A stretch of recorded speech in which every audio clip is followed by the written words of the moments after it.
আজ বানাবো এরকম সুন্দর ধোয়া ওঠা ছানার কোফতা। তাই প্রথমেই আমি কাজু বাদামগুলোকে ভালো করে বেটে নিলাম। এরপর কাজু বাদাম বাটা হয়ে গেলে টমেটো কুচিয়ে নিচ্ছি, যেগুলোকে আমি বাটবো। এরপর টমেটো বাটা হয়ে গেলে আমি এখানে চলে এসেছি আদা নিয়ে। প্রথমেই এখানে আদাটা বেটে নিলাম, আদাগুলোকে ভালো করে থেতলে নিয়ে।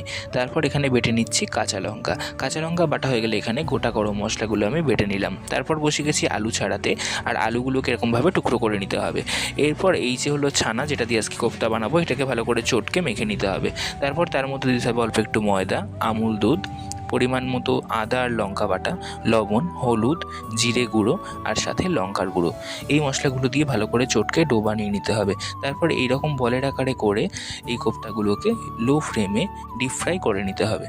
আর চেষ্টা করতে হবে যাতে ভেঙে না যায়, এইভাবে ভেজে নিতে হবে।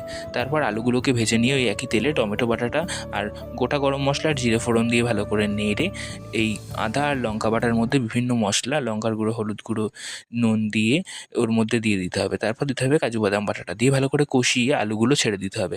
তারপর কষানো হয়ে গেলে জল দিয়ে, তারপর তার মধ্যে কোফতাগুলো দিয়ে নামানোর আগে দিতে হবে গরম মশলা বাটা। এভাবেই তৈরি হলো আজকে ছানার কোফতা। তো তোমরা এরপরে কোন রেসিপি দেখবে আমাকে জানাও।